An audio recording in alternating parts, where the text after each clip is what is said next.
Hi. Okay, so now we're going to talk about Dorothea Orum's theory of self-care deficit. So Orum's father, Dorothea Orum, was born in Baltimore, Maryland. Her father was a construction worker. Her mother was a homemaker. In 1930, she graduated from Providence Hospital in Washington, D.C. She got her BSN at Catholic and her MSN at Catholic. Okay, Orum's world of academia. So here's all her information. She got her dean. She was the dean of School of Nursing at Catholic University. She got a doctorate of science from Georgetown. Woohoo! That's where I went. Doctor of Humane Letters from Illinois. Doctor of Nursing honoris causa from University of Missouri, and then retired in '84. All right. She worked as an OR nurse, a staff nurse, private duty, nurse educator, nurse administrator, nurse consultant, and she died in 2007. All right. The historical evolution of Orum's model. So Orum worked on developing nursing curriculum and nursing practice from 49 to 57. From 58 to 1960, she worked for the Office of Education in the U.S. Department of Health, Education, and Welfare as a curriculum consultant. And then also she developed guidelines for education of practical nursing. In 1960-1970, she eventually served as the acting dean of School of Nursing at Catholic University, and then she published Nursing Concepts of Practice. She's kind of smart. So here are the meta paradigms of Orum's model. Person, environment, health, nursing, right? So the meta paradigm of person, an individual or group of individuals who have the ability to acquire the knowledge necessary to perform tasks of self-care.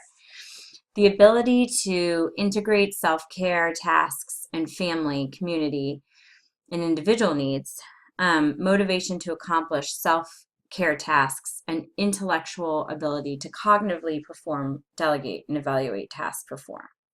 So think about this. So the person or the group need to have the ability to get the knowledge to perform a task of self-care. So if you have someone who's blind, right, and you're going to hand them a pamphlet on how to self-cath, are they going to be able to acquire that knowledge? Probably not. And then ability to integrate self-care tasks and family, community, and individual needs. So if you give someone a task, a self-care task, that's going to prevent them from fulfilling their duties to their family, community, individual needs, you might not get them to do it. Motivation to accomplish self-care tasks. So why would they want to do the things you're saying before them? And then they need the intellectual ability to cognitively perform, delegate, and evaluate tasks performed, right? They need to have the intellect to understand this. So the meta paradigm of health, it promotes function and development within social groups in accordance with human potential, known human limitation, and the human desire to return to normal. So understanding this is really important. Health and the maintenance of health is essential for somebody to function and develop within a social group, right? So if you're in poor health, it's going to affect the way that you are able to function in society. So remember that when we're thinking about the education system today and poverty today, right? Poor health status is going to lead with dysfunction within society, okay? And then environment. There's 4 realms of state that are encompassed in environment: physical, chemical, biological, and social economical. So within physical, we think about shelter, security, whether it's internal, external, climate, amenities like heat, electricity, indoor plumbing, sanitation. Chemical, we think like pollutants, air and water. Physical, like lead paints, mercury, asbestos. Biological, we have molds, pollens, allergies, bacteria, mites. And then socioeconomic, what's your family income and education level? What's your occupation, social status, or resources? It's really hard to tell someone to go buy probiotics if they don't even have money to get bus fare to come see you. So the meta paradigm of nursing, it's a skilled professional who evaluates and acknowledges patients' health deficits. Nursing plans and implements care based on actual and potential self-care deficit, right? So self-care promotion, demographics, supportive, coordinated task performance. Concepts that are unique to Orum's model: the 3 nursing theories, the theory of self-care, the theory of self-care deficit, and the theory of nursing systems. So the theory of self-care deficit. Self-care comprises the practice of activities that maturing and mature persons initiate and perform within time frames on their own behalf in the interest of maintaining life, healthful functioning, continuing personal development, and well-being through meeting known requisites for functional and developmental regulations. Okay, so what does that mean? Self-care comprises the practice of activities that maturing and mature persons initiate and perform. Okay, so as people get older, they're able to do these things to take care of themselves within proper time frames, right? So learning how to brush your teeth by yourself before you're 30 on their own behalf because they want to, not because mom tells you. Healthful functioning, so they have good teeth. Continuing personal development, so making sure that they take care of themselves, making appointments to the doctor, to the dentist, brushing their own teeth. And well-being through meeting known requisites for functional and developmental regulations. The theory of self-care has three components: universal self-care needs, developmental self-care needs, and health deviation. A self-care deficit occurs when an individual cannot carry out self-care requisites. So example, wound care, ADLs, bowel program, glucose monitoring. And then the universal self-care requisites, there's 8 elements: air, food, water, elimination/excretion, activity and rest, solitude, social interaction, functional well-being, and normalcy. Developmental self-care requisites are composed of 3 needs. You need to promote development, engage in self-development, and preventing or overcoming adverse human conditions or life situations. Health deviation and self-care requisites. When a condition permanently or temporarily alters structural or physiologic or psychological function, so comatose states, autism, or mental retardation. So the theory of nursing systems, total compensatory support. So patients unable to complete any self-care, right? They are completely dependent. Nursing compensates for patients' inability to perform self-care. Partial compensatory, so they're able to perform self-care tasks with partial or no assistance.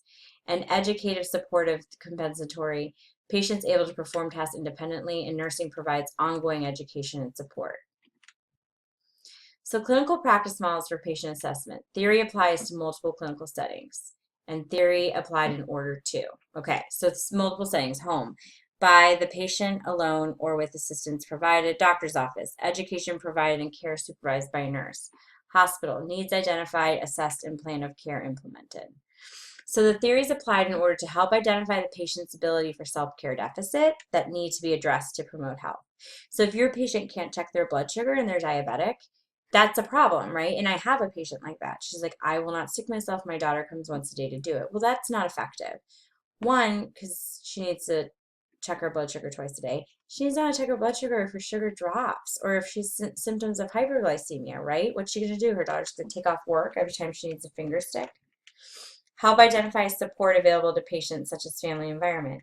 Maybe she can have a companion or teach her neighbor just in case she needs help.